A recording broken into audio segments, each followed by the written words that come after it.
अब देखेंगे स्ट्रीम के बाद दूसरा ऑप्शन है क्लास वर्क। ये अभी जो पेज ओपन है वो है स्ट्रीम। क्लास वर्क के इस शब्द पर अगर हम क्लिक करते हैं तो हम क्लास वर्क के पेज पर चले जाते हैं। देखते हैं यहाँ क्या है। आप जैसे ही क्लास वर्क के पेज पर क्लिक करते हैं, यहाँ पर ये एक्चुअली आपकी आप कह सकते हैं लाइब्रेरी है, या ये आपका सारा रिसोर्स है, मटेरियल है, जो बच्चों के लिए आप रखना चाहते हो, भेजना चाहते हो। यहाँ पर आप लेफ्ट हैंड साइड में देखेंगे तो एक क्रिएट का बटन है। प्लस साइन पहले पेज पर भी था जहां से आपने गूगल क्लासरूम बनाई। अब यहाँ जो प्लस का साइन है वो क्रिएट के लिए है। आपको क्रिएट क्या करना है, यहाँ आपका स्टडी मटेरियल आपको यहाँ पर क्रिएट करना है। क्रिएट करना है मतलब बनाना नहीं है, उस क्लासरूम के लिए बनाना है। मतलब आपके पास जो भी बने हुए डॉक्यूमेंट्स रहेंगे या आपके पास वीडियोस है, वो सब आप यहाँ पर क्रिएट में यहाँ पर असाइन करते जाएंगे कि आपके सिलेबस के लिए ये जरूरी है, अभी आपको इस पर असाइनमेंट करना है, अभी ये यूनिट चल रहा है, इसे पढ़िए। तो आप धीरे धीरे यहाँ पर इसे सारा material unit wise chapter wise आप डालते जाएंगे। और ये जो पूरी स्पेस है, यहाँ पर अभी सिर्फ 4 लाइनें लिखी है, बाकी सारी स्पेस खाली है। ये धीरे धीरे ऑक्यूपाई होती जाएगी जैसे जैसे आपकी क्लासरूम एक्टिव होती जाएगी। अगर आप इस क्रिएट बटन को क्लिक करते हैं तो आपके सामने बहुत सारे ऑप्शन होते हैं, इसे समझना आवश्यक है। अगर आपको क्लास में सिर्फ असाइनमेंट देनी है, अभी तो हम ऑनलाइन असाइनमेंट वगैरह लेते नहीं है, क्योंकि हमारे सारे स्टूडेंट्स इतने कंप्यूटर सेवी नहीं है, ना ही उनके पास सभी के पास कंप्यूटर या मोबाइल फैसिलिटी है। इसलिए हम ऑनलाइन असाइनमेंट नहीं लेते हैं, जो पूरे क्लास के लिए कंपलसरी है। लेकिन कुछ बच्चे ऐसे जरूर होते हैं जिन्हें कंप्यूटर यूज करना अच्छा भी लगता है, और जिनके पास फैसिलिटी भी होती है, और कई बार तो क्लासरूम आप मोबाइल से भी इस्तेमाल कर सकते हो। तो आप इस प्रकार से जो आपके एडवांस लर्नर है, जो या कुछ अच्छा और आगे करने की इच्छा रखते हैं, सिलेबस के बाहर कुछ करने की इच्छा रखते हैं, आप उनके लिए भी गूगल क्लासरूम बना सकते हैं और उनसे यहाँ पर कुछ असाइनमेंट मंगवा सकते हैं। जैसे आपने कोई रिसर्च टॉपिक दे दिया, आपने एक कोई किताब बता दी, उस पर आपने एक रिपोर्ट लिखने की कहा, कि उसी बहाने बच्चे वो किताब पढ़ेंगे तो सिलेबस के बाहर का कुछ सोचेंगे, समझने की कोशिश करेंगे। या आप अगर अपने आपके सारे ही बच्चे कंप्यूटर लिटरेट है और वो करना चाहते हैं, तो आप यहाँ पर भी उनको असाइनमेंट जो है, लिखने की असाइनमेंट, कि आपको फला फला विषय पर लिखना है, या आपको ये पॉइंट्स जोड़कर आपको एक कुछ ऐसे बनाना है, ऐसे असाइनमेंट आप यहाँ से देंगे। क्विज असाइनमेंट होता है, जैसे हमने गूगल फॉर्म में क्विज बनाई, कि आपने क्विज असाइनमेंट दे दिया, मतलब आपने क्विज बना के दे दिया, बच्चे उसे सॉल्व करेंगे, उसमें कितने जितने कितने मार्क्स मिलेंगे वो उनकी असाइनमेंट होगी। क्वेश्चंस डालने हैं आपको बच्चों को कि बच्चे देखे उसे या सॉल्व करें, तो यहाँ पर क्वेश्चंस है। मटेरियल में आप बहुत सारी चीजें डाल सकते हैं, जितना भी हम जिसे कहते हैं ई कंटेंट, जो स्टडी मटेरियल है, जिसे आप पढ़ सकते हैं, देख सकते हैं, सुन सकते हैं, जिस जिस जिस पर आप चर्चा कर सकते हैं, आप सोच सकते हैं, ऐसा जितना भी बच्चों के लिए हम रिसोर्स देना चाहते हैं, स्टडी मटेरियल देना चाहते हैं, वो सारा यहाँ मटेरियल में आता है। यहाँ आता है रीयूज पोस्ट। कोई पोस्ट आपने पहले डाली थी, कोई कंपटीशन लिया आपने, कोई अनाउंसमेंट की, तो उसी को आप फिर से दोबारा अभी इस्तेमाल करना चाहते हो, तो आप यहाँ पर आ सकते हो। और यहाँ अंत में है टॉपिक। अगर आप जैसे कि मेरा सब्जेक्ट है साइकोलॉजी, तो मैं अगर बीए सेमेस्टर 2 में साइकोलॉजी पढ़ा रही हूँ, तो मेरे पास 4 यूनिट है सेमेस्टर 2 में। हर सेमेस्टर में जो 4 टॉपिक है, 4 यूनिट है, उसमें भी अलग अलग टॉपिक है।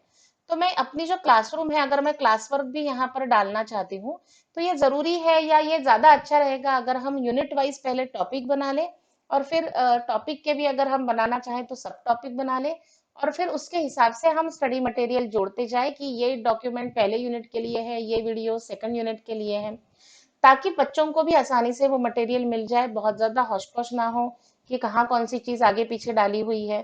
तो इस प्रकार से आप यहाँ पर टॉपिक बना सकते हैं। तो ये हमने देखा कि क्रिएट में कौन से ऑप्शन है। अब आते हैं right hand side.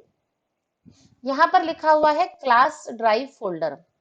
Class drive folder वो होता है कि आप यहाँ पर जितनी भी चीजें डालते जाएंगे, जैसे मैंने कहा कि अभी ये स्पेस जो है वो ऑक्यूपाइड नहीं है।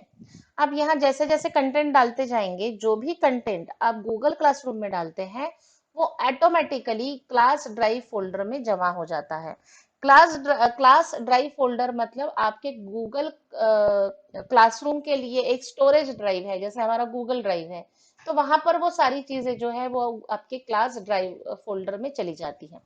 अभी अगर आप इसे क्लिक करेंगे तो इस क्लास ड्राइव फोल्डर में अभी अगर आप क्लिक करके उसे ओपन करके देखते हैं तो यहाँ पर आपको कुछ भी नहीं दिख रहा है।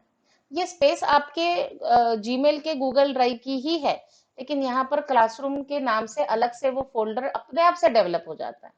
ये मैं आपको इसलिए बता रही हूँ कि कोई चीज आपने एक बार गूगल क्लासरूम में डाली और अगर वो मिस हो गई, वो गलती से डिलीट हो गई या कुछ हो गया, तो आप उसे गूगल क्लासरूम ड्राइव में आकर भी ढूंढ सकते हैं, क्योंकि वो यहाँ पर अपलोडेड रहेगी। और जैसे ड्राइव में एक बार कोई चीज चली जाए तो हम जब तक ड्राइव में जाकर उसे डिलीट नहीं करते तब तक वो डिलीट नहीं होती। तो ऑटोमेटिकली ये एक बैकअप हो जाता है जो भी चीजें आप गूगल क्लासरूम में डालते हैं उसके लिए। तो फिर से जाते हैं क्लासरूम में।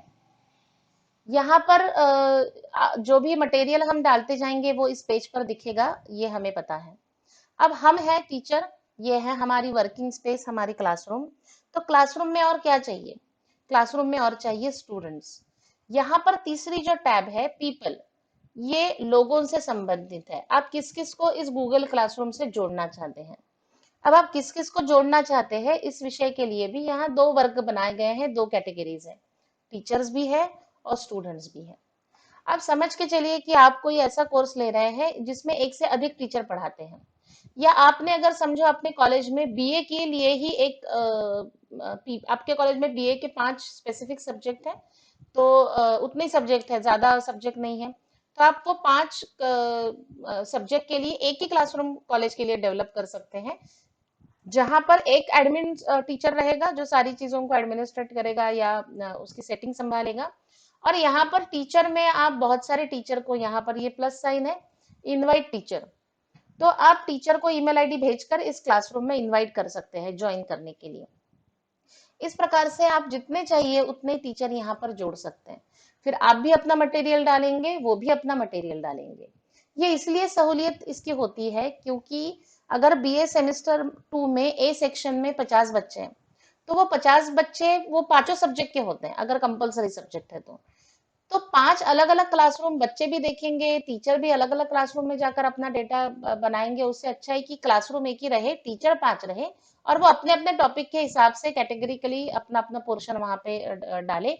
तो स्टूडेंट एनरोलमेंट एक ही रहेगा, स्टूडेंट को एक ही जगह दिख जाएगा कि आज कौन से टीचर ने क्या डाला हुआ है रिसोर्स, और क्या अगर कुछ होमवर्क है, असाइनमेंट है, और सबमिशन के लिए भी उसको एक ही जगह पर आना है।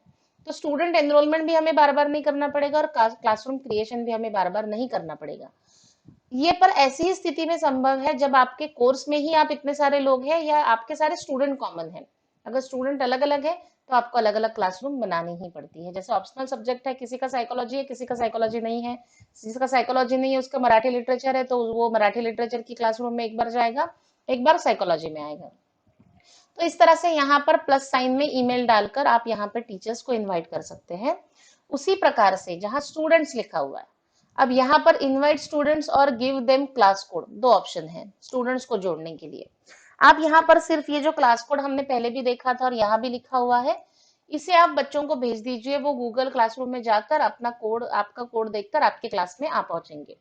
या तो आप यहाँ पर ये जो प्लस साइन है यहाँ पर क्लिक करके सारे ईमेल आईडीज बच्चों के डाल के उनको इकट्ठा कर सकते हैं। आपको याद होगा कि जब हमने गूगल फॉर्म बनाए थे तब हमने कॉन्टेक्ट इन्फॉर्मेशन फॉर्म बनाया था। ये कॉन्टेक्ट इन्फॉर्मेशन फॉर्म अगर आप अपने बच्चों को देते हैं अगले साल, जितने भी एडमिशन आपके सब्जेक्ट में होते हैं, तो आपको एक ही साथ बच्चों के फोन नंबर, एड्रेसेस, उनके अन्य सब्जेक्ट, उनका अगर 12th का आपको कुछ पूछना है, उनका नाम, मोबाइल नंबर सब आ जाएगा। वहां से जो बच्चों के आपके 50 स्टूडेंट के आपके पास ईमेल आईडी आ गए, वो गूगल फॉर्म में जो भी डेटा आता है वो सब एक्सेल शीट में होता है, रिस्पॉन्सेस हमने देखे तो वो सब एक्सेल शीट में मिलता है। वहां से आप उनके सबके ईमेल आईडी कॉपी कीजिए एक बटन में, एक बटन में जाकर यहाँ पर आप इसको पेस्ट कर दीजिए, तो सारे 50 बच्चों के ईमेल आईडी एक ही बार में यहाँ आ जाएंगे। और यहाँ पर आप नीचे इनवाइट का अगर बटन दबाते हैं तो 50 लोगों को एक साथ मेल चली जाएगी, लिंक चली जाएगी कि ये गूगल क्लासरूम है मैडम का या सर का, और यहाँ पर इनवाइट हमको इनवाइट किया गया है और हमने गूगल क्लासरूम ज्वाइन करना है। तो एक गूगल फॉर्म बनाने से एक बार आपने मेहनत की, उसके कई लाभ है। आपके पास आपके मोबाइल नंबर आ गए, ईमेल आईडी आ गए, तो आप एक क्लिक से 1 मिनट में फट से उन्हें गूगल क्लासरूम में इनवाइट कर सकते हैं। तो इस तरह से पीपल के पेज पर जाकर जहां पर है टीचर और स्टूडेंट्स को आप जोड़ सकते हैं।